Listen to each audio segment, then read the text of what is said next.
Good morning. In this video, we will be talking about culture shock, this phenomenon, and the ways to cope with it.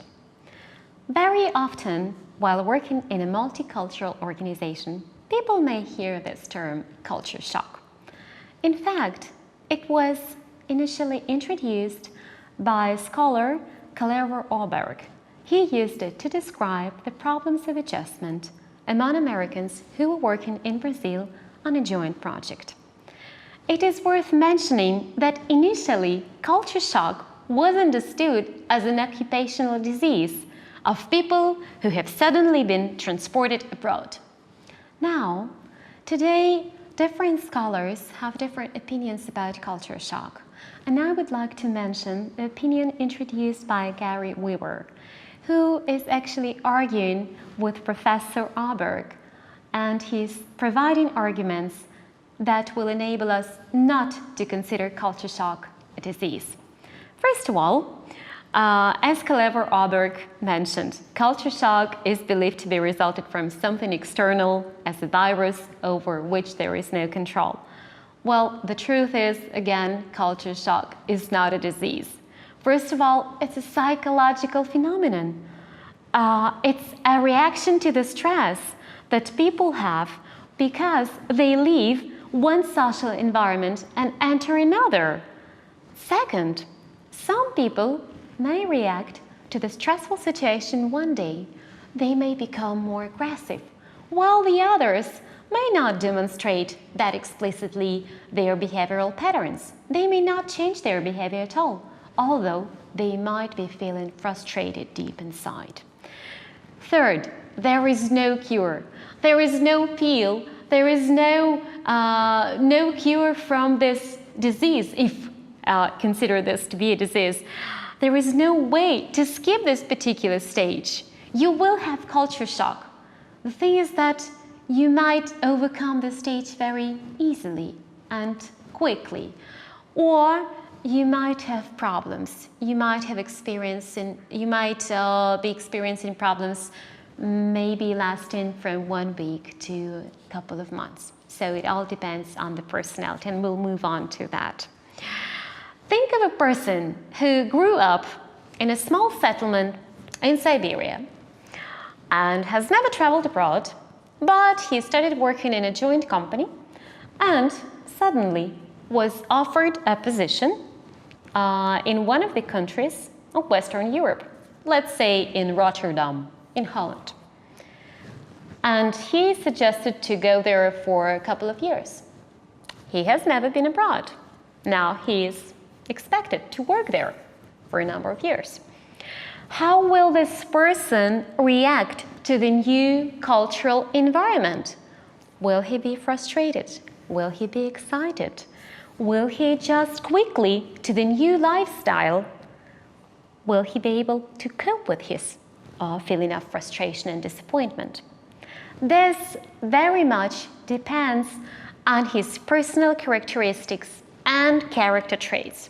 For example, if this is a sociable person, if he's easygoing, is quite flexible, and in addition to this, if he has attended a number of seminars on culture shock, in this case, I think he wouldn't have problems in adapting to a new lifestyle. This will help him to overcome the first stage of culture shock and make the entire process smooth.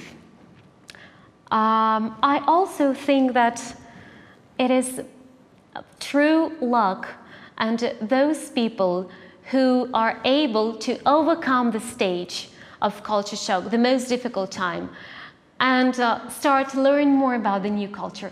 They are very fortunate. They are the lucky ones. Because as you discover the elements of the new culture, you analyze your own culture and you understand your own culture better. I myself was fortunate enough to participate in the Students Exchange Program back in the middle of 90s last century. And I spent an academic year studying in the US high school. I lived with a host family. I went to the US high school together with American high school students. I personally believe that living in a host family And communicating actively with American students helped me a lot to adjust to the new social environment and to overcome the most difficult stages of the culture shock. Besides, I also attended, and it was part of our program, a number of seminars, and I was told by the trainers that the most important rule you have to stick to is do not compare your home culture to the one that you discover in a new country. The main rules should sound like this: not better, not worse, just different. Don't think about the people who are behaving in a different way, that they are worse or better than people back home, back in your home country. No, just consider it to be their lifestyle. So this really helped me, and I cannot think of any specific moment that I felt completely down, frustrated, or disappointed. Looking back now, I actually can say that I tried to do my best, and I tried to follow the advice of my trainers. I asked questions about the new culture. I made friends with the new people. I participated actively in the life of the local community, and I shared knowledge about my home country. And of course, once again, I try to stick to this rule: not better, not worse, just different. And again, I would like to mention one particular moment. I remember I started feeling sad right before Christmas because, well, in Russia we celebrate New Year. It's a very big event. It's a very big holiday. Well, all the family members get together and exchange gifts, and they don't get to bed until early morning, like 5 or 7 o'clock in the morning. But this was not accustomed in my host family. They were going to celebrate Christmas, but the celebration was only about exchanging gifts. And we didn't have to set the table, we didn't invite guests, nothing like this. So the first thing I realized was I started feeling sad because, hey, it's about New Year time, or we should call our friends, we should do something, we should set the table. But finally, I came up with a brilliant idea. Instead of feeling sad and blame somebody, I decided to cook the traditional Russian food. And I asked my host sisters for help, so we cooked pelmeni. And my host sisters really enjoyed assisting me. And they helped me a lot. They asked me a lot of questions about Russian cuisine in general. And I invited, when everything was ready, I invited all the family members, and we all shared this meal. And I remember that this time we had a very fruitful discussion about my home country. They asked me a lot of questions about my culture, and this helped me to overcome this difficult moment. So I think the most important things that should be understood by those people who are planning to work abroad and perhaps are preparing to cope with culture shock are the following. First of all, understand that it's an unconscious phenomenon. Most people have no idea why they are behaving this way. By understanding the process of adaptation, they will acknowledge that it is a normal reaction. There is nothing bad to feel sad. There is nothing bad to feel frustrated. You don't have to blame yourself for feeling this way. You should realize, acknowledge this, and this will help you to overcome the stage. Second thing, which is also important, for most people, culture shock occurs during the first month of their stay and may last from a couple of weeks till 5 or 6 months.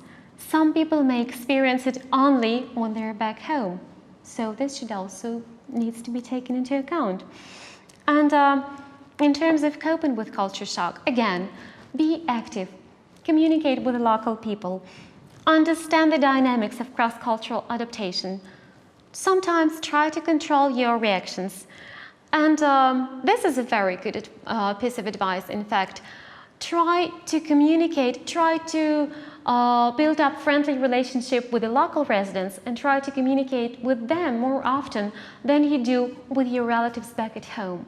Because every time you would talk to your friend who are waiting for you back in your home country, after this phone conversation or Skype conversation now, you will notice that you start feeling sad or upset. Instead, just cut down those calls. Just decrease the number of those Skype sessions and try to communicate with those people who are around you at the moment. I hope those tips will help you and provide you with some knowledge that you might find useful whenever you have an opportunity to go abroad. And I wish you best of luck. Thank you for your attention.